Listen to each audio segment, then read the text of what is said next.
Daniel met Sarah at a carnival. Cotton candy, smiles, and stolen kisses under the Ferris wheel. They were young, barely out of high school, but they knew this was it, forever. 2 years later, Ethan arrived. A perfect blend of our laughter and dreams. Daniel worked construction, his hands rough, but his touch gentle. Sarah stayed home, their small apartment filled with the aroma of baking cookies and baby powder. Life wasn't perfect. Money was tight. Arguments flared. But at night, holding Sarah, listening to Ethan's soft breaths, Daniel knew a love this fierce could weather any storm. Then came the night that stole it all away. The bar fight was a blur. Defending his friend, a wrong swing, then sirens, 2 years. 2 years stolen from his family, from everything. Letters from Sarah came sporadically, each one a shard of glass, her words stiff, distant. She couldn't bear to visit, she wrote. The sight of you behind bars would break her. Ethan was too young to understand. Daniel clung to the faded picture Sarah sent. His son, a ghost of a memory in his arms. 2 years, an eternity. His heart hardened, a knot of anger and despair. He vowed to rebuild his life, to earn back his family, if they would still have him. Sarah met him at the prison gates, her face pale and drawn. Ethan, taller now, hid behind her legs, shy.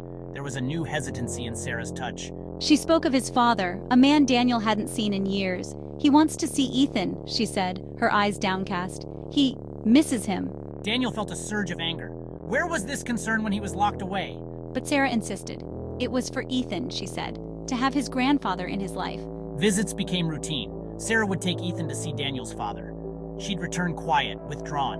When he asked, she'd say it was just the strain of it all. He wanted to believe her. He clung to that hope like a lifeline.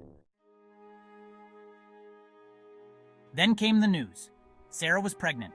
Daniel's blood ran cold. He'd been inside for months when she conceived.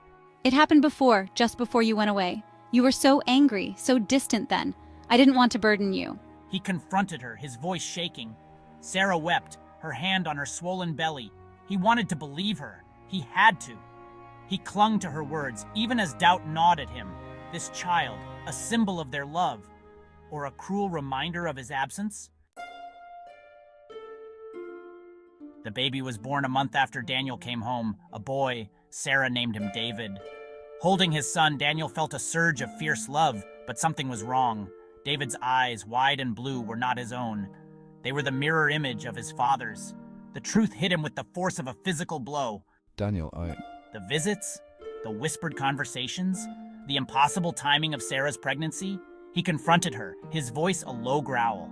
No, it's not true. Please, Daniel, you have to believe me. At first she denied it, but his fury, the cold certainty in his eyes, broke her. She confessed. The affair, the betrayal, his father, his wife, his child, his life, a cruel joke. Rage consumed him. He saw red. He lunged for Sarah, his hands shaking.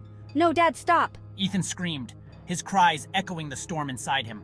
Something snapped in his father's eyes, a flicker of fear. He stepped between them, pleading for calm, but Daniel couldn't hear him, couldn't see anything but their betrayal. He lashed out, his fist connecting with his father's jaw. The sickening crunch of bone brought him back from the brink. Please, Daniel, stop. He saw Sarah, cowering, David in her arms. The rage subsided, leaving a chilling emptiness.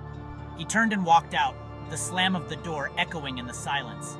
He walked for hours, the streets a blur. He wanted to hurt them, to make them feel the pain he felt.